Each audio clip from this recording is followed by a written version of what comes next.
Welcome back to Mysterious Goings On. Hey, it's me, Alex.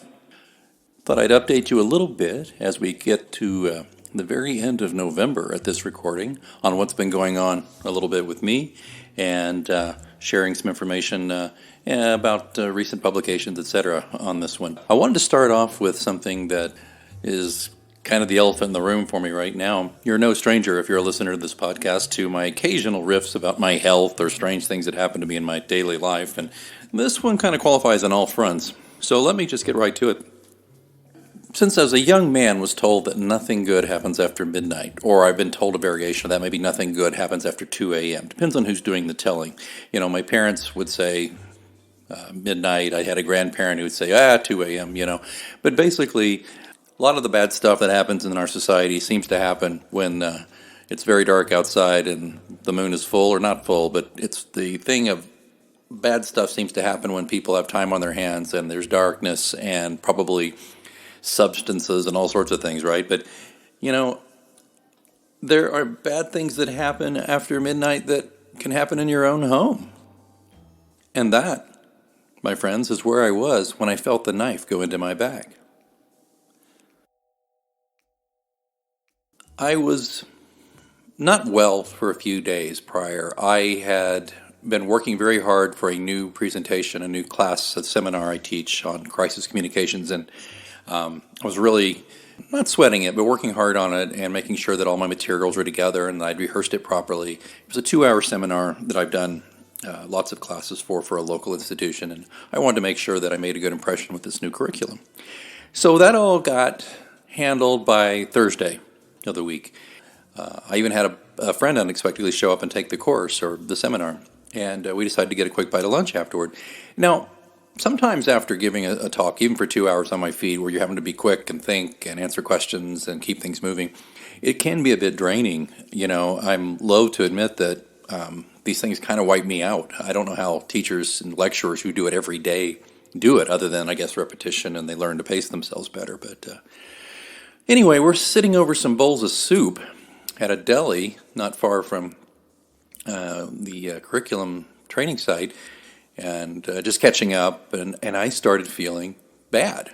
Like, that feeling when you get the flu and they say it's like you got hit by a truck, that kind of feeling, and that's exactly what it was. And I thought, oh God, well, I had my flu shot, this sucks, but I feel like I've got the flu coming on. Okay, all right.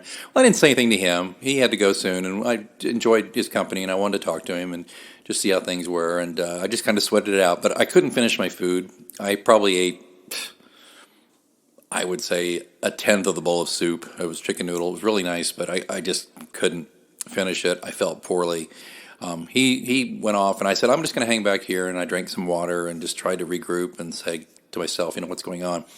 I couldn't go home. I had a couple of engagements. At 2 o'clock, my wife and I had refinanced the house, so I had to go sign a bunch of papers, and here we are, it's like 11:50, and I've got to kill time between 11:50 and 2 o'clock in that area of town because I had to show up and sign those papers. You can't, on a mortgage, you don't get to say I'm sick. You got to go sign those papers or it could ruin the whole process. And it was going to save us some money to refinance the house. So I knew I had to deal with that. And then after that, at 5 o'clock, I was supposed to go do a volunteer thing for some local nonprofits, with 3 nonprofits, and communication specialists and professionals like myself show up and hear their marketing and PR issues, and we offer free advice. Well, I was looking forward to doing that too. It was at a local college campus, and I was going to be there around 5-ish, 5:30. Well, I'd already eaten technically, and I wasn't hungry, but I had a light somewhere until 2 o'clock, so I thought, okay, and I went to, there's a hotel that has a Starbucks in the lobby, so I went there and just got a cup of coffee that I didn't want, and sat there with my laptop, and tried my best to focus on work and getting through some things, just kind of killing time. But by the time 2 o'clock came around, picked up my wife at her office, and we then drove over to the mortgage banker, and we signed the papers. That takes about half an hour. It's not stressful or taxing. It's just, I got through that, and I felt a little better. I felt myself rally. I told my wife, I said, I don't feel well, and I told her what was going on. She said, do you have to go to this thing tonight? And I said, it doesn't matter. I'm not going to go. Because I felt feverish. I just felt tired. I thought, okay, I'm probably got the flu, or a low-grade form of the flu. Went home and did not feel good for the next couple of days, Friday and Saturday. but just chalked it up to, yeah, maybe a mild flu kind of slipped through the cracks of the inoculation. Happens. The flu vaccine is by no means 100% guaranteed to solve all your problems, but I have read that if you get the vaccine and you still get the flu, it's usually not as hard hitting because your body's attenuated somewhat to expect a virus to come knocking or whatever it was. So I'm just like, okay, I'll take it easy. Didn't go to the gym, just kind of chilled. So it was Saturday night going into Sunday morning, about 3 o'clock. As I say, this was after midnight, this was after 2. And I awoke to what I can only describe sincerely as I felt like someone had taken a knife and shoved it below my 2 lowest ribs on the left side of my back and was slowly turning the knife back and forth between my ribs. Now, you're listening and saying, oh my goodness, how dramatic. Well, mere words cannot express just how painful this was. And I thought, wow, okay, must have pulled a muscle, don't know how. Maybe I did it in my sleep. Things happen. I'm an old guy. I thought, well, and I had the urge to go to the bathroom, which I normally don't in the middle of the night. I'm an old guy, but I'm blessed that I don't have to go to the bathroom in the middle of the night most of the time. I really don't. But I thought, well, I'll go. So I get up to go to the bathroom, and it does virtually nothing to alleviate the pain. And I'm just go back and lay down for about 20 more minutes, and the pain intensifies to my left side.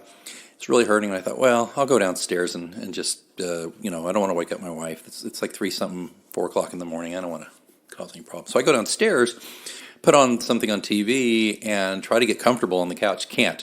I mean, I'm moving every 3 or 4 minutes, just trying to find a comfortable position, and the pain's getting worse, and I'm just thinking, God, what is going on here? And then I realized, of course, that I have been on tour with the Stones for years. To backtrack, I've got a urologist who I go to once a year who x-rays my kidneys because I have a couple of stones, good-sized stones, anywhere from 1 millimeter on up in each kidney. Well, it was pretty clear that it was either Mick or Keith was coming out or getting rowdy or partying on the tour bus that was my kidney. So I was like, oh, geez. So I thought, no, let's just see how I do. So I waited another 20 minutes after I made that thought, and I couldn't even sit down. So I was pacing downstairs, pacing in my family room, just pacing around, not in the dark, but the light of the television, just trying to alleviate this pain. I couldn't sit down. There was no way. So I was pacing, and then the pain got so bad. A couple of times I had to catch my breath, and I staggered while walking. Friends, I know some of you, well, all of you who have not lived through this, been through this, are probably laughing and saying, oh, come on. Trust me. It is the most exquisitely malignant pain you will ever feel in your entire life, if you're a man in particular. I've had a lot of women who've had them compare it to the pain of childbirth, and they're like, at least with childbirth, you can get a block, you can get a spinal block, and I have to take them at their word. So that's it. I quit staggering around, and I go up to my wife. I wake her up and say, I'm sorry, I've got to go to the ER. And she's like, what's going on? I said, I think I got a stone coming out, and it's brutal.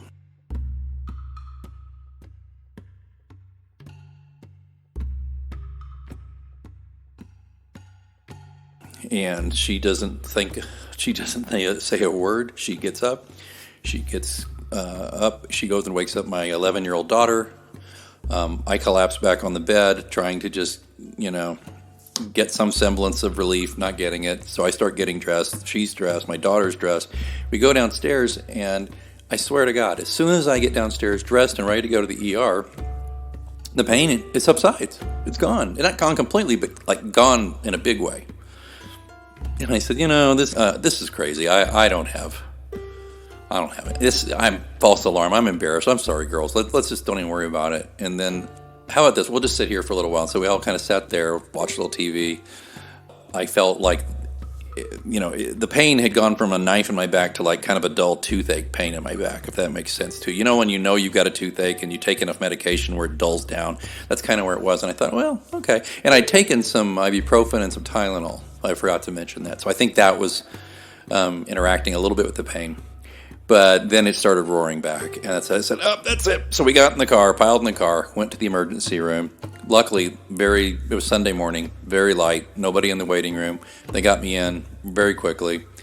As soon as I got in there, incredibly good nurse, Charlie, starts talking to me. He's like, I'm hooking you up to an IV here. I told him what I had. He's like, yeah, it sounds like a stone. Have you got him before? I said, yeah, but I said, I've never had this kind of pain before. I'd passed one previously in Vegas, believe it or not, but I didn't even know I was passing one. I had a bad fever, and I was sick for a couple of days in Vegas, and we just kind of reconstructed that, my urologist and I, thinking that probably a small stone had passed, but this was different. This was a bigger stone, and it was coming out angry. So they put me on, I forget, it's a Toradol or something. They put me on something in the IV. Besides something to hydrate me, they also, because I was a little dehydrated, they also put me on some pain medication. But it was not a narcotic. It was something else. I think it was like a high-intensity ibuprofen or some sort to help with inflammation. That started to dull things down, but I was still in a lot of pain. My wife and daughter are sitting there next to me. I'm on a gurney. My little girl's being real brave. The doctor comes in and says, so you're pacing around, all that. So he said, yeah. I said, yeah, I was pacing. I don't know what the deal. He goes, well, that's how I know it's a kidney stone and not your appendix. I said, appendix people want to sit still so the pain doesn't grow. A kidney stone people can't sit still. And I'm like, oh, well, there you go. And it was on the left side too, so I knew it wasn't my appendix. And he said, yeah. And so he says, we need to do a CT. And I'm like, oh, those are expensive, but fine. So they wheeled me in the gurney out of the ER area where I was. I waved to my daughter and my wife, who were just great, and holding it together just fine. Nobody thought my life was in danger, but they were worried because I was in a lot of pain. And it was the weirdest thing to be wheeled on a gurney. It's like out of a movie. I was like, God, I wish I had my phone. I would love to video this going down the hallway. Not that they let me, of the ER with kind of people kind of walking past, or, EMT types falling away as I passed them and things like that. And put me in the big donut there. They got me down there, and of course I did the dignified thing, which is drop my pants, so that they put me in there, and they do the whole CT scan and bring me back, get me back up, put my pants back up, and they wheel me back into my room, and more interactions with the nurses, who were great, and the other staff, and then the doctor. Long story short, they're like, yeah, this is not good. This is going to pass. So we're going to give you some hydrocodone, and we're going to give you some Flomax. Flomax helps you pee, basically. It helps widen things out. So, I guess the idea is that if it widens out your ureter where the stones are hung up. So anyway, they put me on that and said, okay. And I said, well, what do? They said, well, if you don't pass in the next couple of days, or you're getting close on your medication, you should probably call your urologist. And I'm like, well, I'm calling him tomorrow or today. So I get home. The hydrocodone really was effective in knocking down a lot of the pain. So you're only supposed to take a certain amount every 4 hours, and that dose, the first dose, was incredible. It knocked it down for 4 hours, but then it's like my body got used to it fast. The knife returned. The pen knife would be there for a little while, and then the big serrated bread knife kind of got in there after about 45 minutes to an hour. So I tough it out through Sunday, and Monday called the urologist, explained. He says, okay, well, let's do some watch and waiting, and do you want? And we'll get you to come in, and we get an appointment, like an emergency appointment, on I think Tuesday or Wednesday. But it doesn't sound like an emergency, does it? But it got me in there. He looked at the CT. He says, "Yeah, it's right on the edge. It's this close to going out of your ureter, which is the tube from your kidney to your bladder. It's right on the edge of falling into your bladder, and if it'll do that, you're fine." And he says it's a nice size one. It's over 2 millimeters, close to 3 millimeter. And I'm like, ugh. I said, well, I just don't know. And he said, well, look, let's get you in surgery. We can get rid of it today. And I'm like, can we try? I said, let's try and pass it. If you'll just give me some more medication to get me by. And he says, okay. So this was like Tuesday or Wednesday. And he says, how about Friday for surgery? And if something told me, no, I'm cheap, first of all. And even though I'm suffering like crazy, I decided, no, I'm going to try and push to Monday. So we scheduled surgery for Monday. If it doesn't come out by then, we go get it. And I'll spare you the details of that. It's not fun, but it beats having a kidney stone. So he gives me oxycodone, which is a little bit higher value or higher punch for the pain, and I start taking that. But one of the side effects of oxycodone, like with most scheduled narcotics, is you take enough of it and it freezes up your bowels for various reasons because of the effects it has on the nerves and stuff like that. So over the next 3 days, I can pass water. I know everybody's going, gosh, this is exciting and fun. I'm glad I'm eating while I'm listening to this. But anyway, I could do that, but I couldn't do anything else, and I was retaining a lot of fluid. So 3 days into the medication, so I'm looking, it's like Friday, and on Friday, I'm miserable. It's like the worst day. I'm hating life. And I get out of it. Showers kind of help, make me feel a little better. I can stand under a hot shower. Your heating pads help. So I took a shower, got out of the shower, and I thought, well, and I'm looking at my very, very distended, bloated belly. And so I get on the scale, which I hadn't done.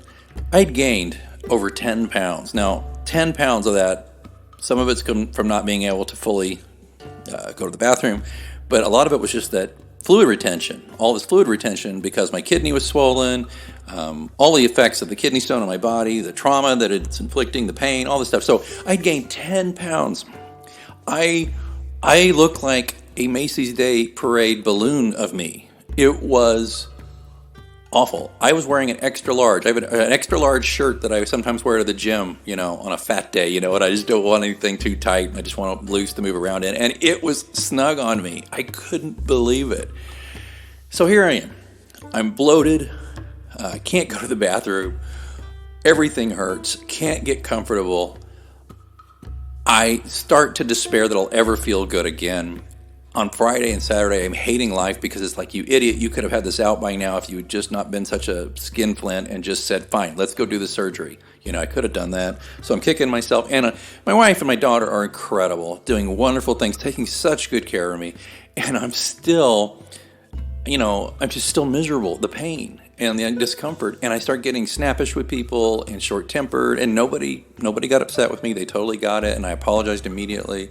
But sometimes even the most simple question would kind of elicit not these exact words, but this attitude. What, are you an idiot? Can you not understand this, kind of response from me that I instantly regretted. But that just shows you how when you are pushed so far for so long with chronic pain and discomfort, so much of your personality starts to fall away, or the things that, you do as a decent a civil adult falls away because you're just suffering.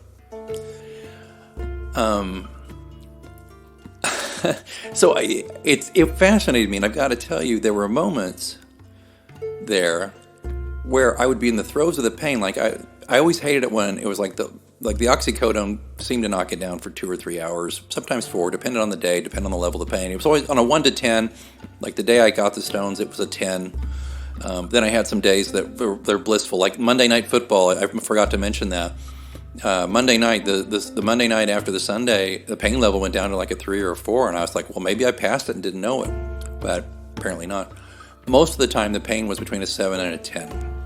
And I remember the last hour when the pain medication was wearing off, and you're not supposed to stack up pain meds, you're supposed to try to wait it out. And I would kind of do a cocktail of ibuprofen and Tylenol, and then of course the oxycodone when I could. But I remember a few times just crawling out of bed and getting on the floor and writhing on the floor in pain, literally on the carpet, writhing. I mean, again, if you've not been through this, you might be thinking, oh my God, what a drama king, right? No. And in fact, I told the doctor this at the urology clinic, and they said, oh, no, one of my staff had one here at the office, and all she could do was writhe on the floor in pain until we could get her fixed up. And I'm just like, wow, incredible. But so as the writer and, just somebody who's exploring being alive, I just really asked myself a few times, okay, this is pain. This is excruciating pain. This is what this is. And I found myself saying to myself a lot, and I told my wife this, I said, I get why people who have chronic pain and can't cure it, first they'll turn to substances to try to fix it, and the substances stop working or don't work, or the medications, same thing. And I see why a lot of people who are just in agony with chronic pain often will end their lives. And please understand, I understand I had a kidney stone, but, not cancer or not some chronic pain syndrome. But I get it now more than I ever got it before. I used to always think, oh, come on, there's got to be something. But there are pains, there are physical pains that people have that cannot really be effectively treated. And I see why people lose their minds. Just lose their minds.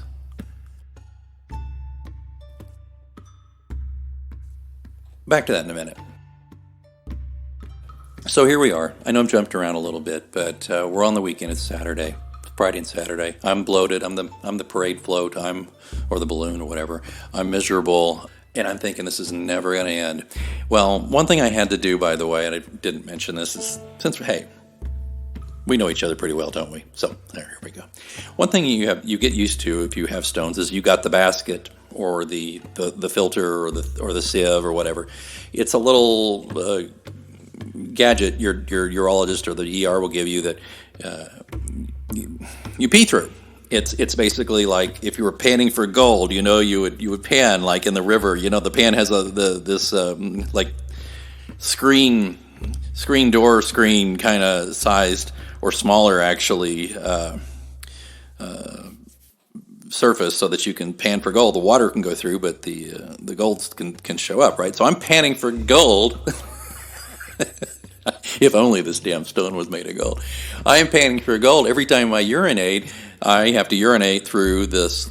I'll call it a basket. Let's just say it's a basket. It's like a funnel, and at the bottom of the funnel is a kind of a filtery thing. Think about a very fine mesh, like a screen door, but way more fine than that. Designed to catch things smaller than a millimeter or way smaller. Okay.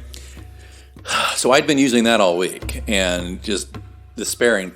Things you would see in there, I would get excited occasionally and think, oh, look, I found something. And it's like, no, that's not what that was. Things come out. Besides urine, especially when you're dealing with this, tissue comes out, mucosa, all sorts of stuff, but not the stone I was looking for. That's what I wanted. Well, so I got back. So let's get back to Saturday and Friday, and when I'm at my worst, and I'm at my lowest, and I'm just thinking, I'm never going to get better again. And in fact, I had a client. I resigned the client. Basically, I said I can't help you even on because I was in this constant state for almost 2 weeks of either being. This constant state of either being in such excruciating pain I couldn't focus, or being so doped up on narcotics I couldn't focus. There really wasn't much in between, and I just didn't feel good, didn't want to work. So I ended up basically, it wasn't all me. They kind of had some communications issues, but basically I resigned the work because I just couldn't. It wasn't fair to them, and it wasn't fair to me. Too much pressure on me when I'm trying to deal with my health, and not fair to them when they have deadlines and deliverables they needed. So those things were going on. And I was just despairing. I was like, I lost work over this. Am I ever going to get well? And then I thought, well, the light at the end of the tunnel is Monday, because that's your surgery's at 6 a.m. You get there at 6 a.m. You by 7, whatever, they go in. I won't describe the whole procedure, but basically they would go in. It's not terrible. It's invasive, but not invasive in a way like it's going to leave scars. Let's leave it at that. But they work their way up. And they have this little basket that can go up there and grab a stone, or if they can't grab the stone, they have a laser on the end where they can blast the stone, blast that little fricker, and then its pieces kind of will pass on their own. So they have that, and they also put in a stent. They'll put a stent, which is all a stent is like you have a heart stent. It widens a vein or a vessel, a blood vessel, so that. Or a tube, so that it's like putting a straw in that kind of blows up a little bit, so they can blow up the ureter where it's big enough for pieces can easily pass through to the bladder and then pass on out. So that's what I was looking forward to on Monday. So that would have been a week and a day after the diagnosis and the ER visit, and about 5 days after the visit to the urologist at his office. And by then I was just I was counting the minutes until I could just get in the car and go up there. And I hadn't even mentioned that first trip I had to drive 30 minutes. My wife drove me 30 minutes to see the urologist a few days before that, right? And the pain medication did not handle the drive. And the drive was so awful, I was cussing and cursing at other drivers. Now, they couldn't hear me and all that, but drivers that were slow or cut us off or whatever, I was in such agony and so frustrated. And I was snapping at my wife about, why did you take this straight? Can't you tell? This is killing me. Get us there. Why are you driving so slowly? Anyway, and I was just like, I just remember thinking, Okay, I got to make this other 35-minute drive to the surgery center on Monday, but I'm going to dope up as much as I can, because I told them ahead of time. They said, don't take any medications after midnight. I said, well, I'll be taking one medication. That's pain medication, or I'm not coming. And they said, oh, you can't. Just tell us how much you took. And I'm like, I'm going to take the heaviest dose I can possibly take, just to get through the car ride and get there and get put under and get that stone out. So I talked to the surgery people. I talked to my doctor. He's ready to do it. It's on Monday. And Sunday morning I get up and I noticed a peculiar thing. Before I got up out of bed, it was about 9 a.m. Had a rough night. About night before, I had about 3 hours that were horrible. But then I got some peace out of that. It's like that 3 hours was nastier than you know what. But then I got to rest. I got to actually get through a night of sleep. And that's one thing I haven't mentioned much, by the way, too. Another thing that was adding to the misery level through this whole process, I never got a good night's sleep. So you add in sleep deprivation to pain and discomfort and worry and suffering and all that, and you get just this wonderful human being you want to spend all your time with. Anyway, but this was I woke up thinking, wow, I think I got 8 hours after the misery ended the evening before. And I thought, wow. So I go downstairs, have a cup of coffee, talk to my wife, and I'm not even taking any. I said, I'm not taking any Oxy right now. She says, how you doing? I said, I took a couple of Tylenol, and I thought, I'm okay. I'll see how I can go without taking any Oxy, because also remember, I very much would like to go to the bathroom again, all the way. Okay. Well, yeah, in for a penny, in for a pound, right, folks? All right. So I go to the restroom, though, and lo and behold, I'm like a 49er. I just do my business, look down, and there, in the basket, panning for gold, was this tiny, jagged, black, nasty-looking little knife that was in my back. It was Mick, by the way. It was Mick on a bad day. It was Mick Jagger. Mick Jagged, the kidney stone. That's what I've named him. Mick Jagged. I looked at it. I couldn't believe it. I said, what the? I didn't feel it come out. It was just magically there. It was like panning for gold. And there's Mick Jagged, the stone. I look at it closely. I can't believe it. I touch it, and it's jagged, and it's hard, and it's this awful, nasty thing. And if you don't know what a kidney stone's made of, it's not like I swallowed a rock or anything. It's usually when a small speck of calcium from the urine forms in the kidney, and then it gets into the ureter, as I mentioned, which is the passage from your kidney to your bladder, and then more minerals stick to it, and it forms a tiny stone, and it gets hung up a lot of the time. It gets hung up in your kidney. This one had been hanging up in my kidney for a long time, but then the worst part is when it leaves your kidney, it gets in the ureter, the tube between the kidney and the bladder, right? Well, this jaggedy thing it got hung up in my ureter and was poking it with it had these jagged edges. I don't know how to explain it. I wish I'd taken a really good photo of it to show you. And you're like, wow, we've heard more than we want to know about this, and now you want to show us a picture. But it was awful. But I looked at it, and I was so excited, I kind of rinsed it off and dried it off the basket. And I came out of the restroom, I went to my wife, and I said, look, oh my God. And it was like Christmas morning. And I just hugged her and held her, and I said, thank you for getting me through this. I'm done. And I felt great. I had almost zero pain. In fact, I had some pain. I was sore, but the very absence of that excruciating pain, the absence of that, and the fact that within an hour or two, since I'd been off the other medications, everything else started to free up, and within a day, I had lost almost 10 pounds of retained material. It was the absence of pain and just the normalcy again, and it was incredible. And still had to use the basket for a couple more days, and other things came out, smaller stones, actually, little tiny, little bits and pieces. But the big guy was out, Mick was out, and a couple of his roadies came along with him, little tiny roadies, as I call them. But that was it. But called the surgery center, called the doctors on call. They're like, no, we're canceling. Congrats, you're good. Just save the stone, give it to us, and we'll analyze it and see what it is, and maybe we can figure out a way to prevent another one. So, nothing good happens after midnight, and passing the stone didn't happen after midnight. It happened after around, 10 a.m. or something like that. But it was an experience, and it's an experience that could happen again because I still have stones in both kidneys that could descend at any time. But at least I fully understand now how it works. I fully understand what to do. I'll be armed with knowledge of kind of the best practices to mitigate pain and to also do myself some favors by not waiting around and suffering. Go to the emergency room and do those things that need to be done. But it's just, I don't know even why I tell you these things. It's my little confessional, but it's, I guess the main thing, besides kind of the lightheartedness of calling it, Mick Jagged and some of the silliness, is just human suffering, pain, physical pain. It's so real. And it was a lesson for me, and I choose to view this as a lesson.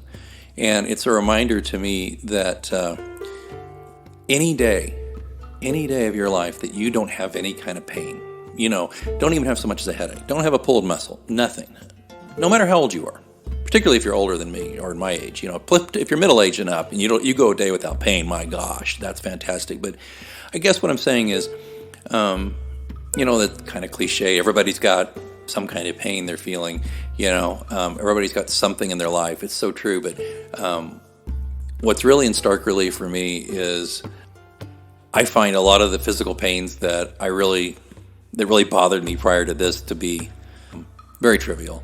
And I feel honestly blessed that I had this experience. I don't want to have it again.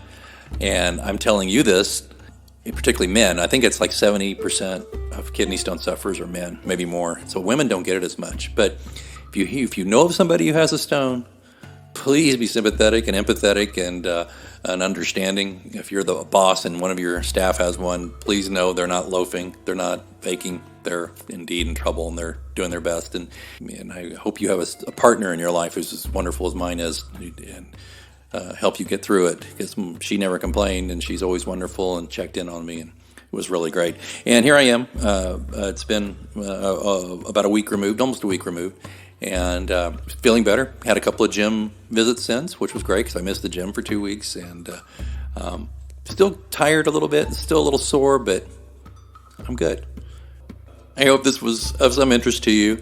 If not, not your cup of tea, I understand, but here on Mysterious Goings On, some of the most mysterious things that go on are in our own bodies. And it's just interesting to me that sometimes the very thing that you think you can count on, something simple, like your own kidney, can turn on you.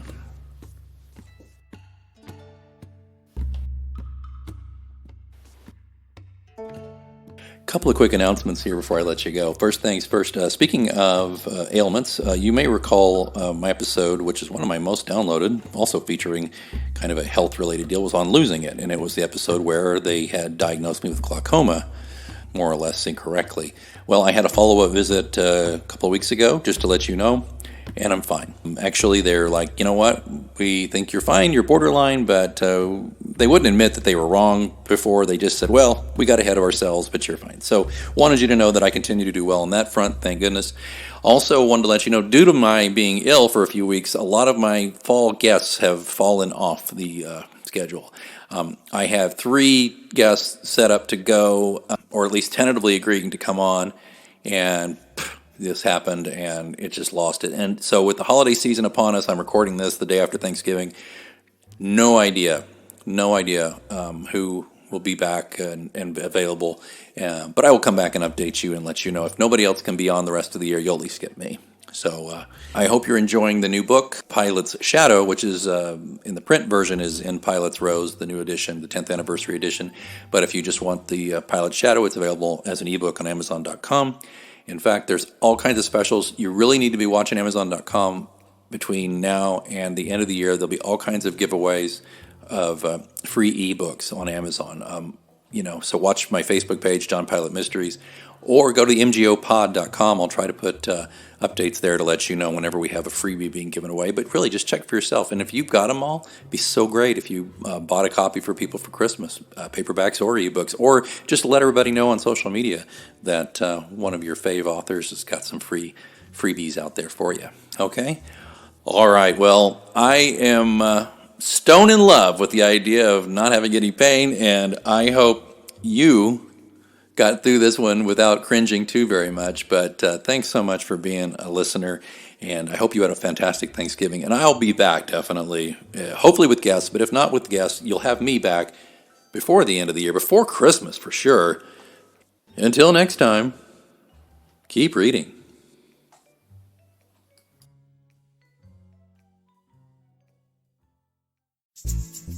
It's hosting season, and this hosting season, you can enter eligible New York Lottery draw game tickets with Collect and Win for a chance to win a $5,000 gift card to use at the Home Depot. So, enter today and make one of the most stressful times of the year a little easier. The Home Depot is not a sponsor of this promotion. You must be 18 years or older to purchase a lottery ticket. You must be 21 or older to purchase a quick draw ticket where alcoholic beverages are served. Please play responsibly. Enter by 1-7-20. Hey, how many people are you expecting? Relax, it's an open invite. I think you're a few seats short. Yeah, like 14 seats. You should enter your eligible New York Lottery draw game tickets with Collect and Win. You could win a $5,000 gift card to use at the Home Depot and buy a bigger table to host. Hopefully they also sell chairs. The Home Depot is not a sponsor of this promotion. You must be 18 years or older to purchase a lottery ticket. You must be 21 or older to purchase a quick draw ticket where alcoholic beverages are served. Please play responsibly. Enter by 1-7-20.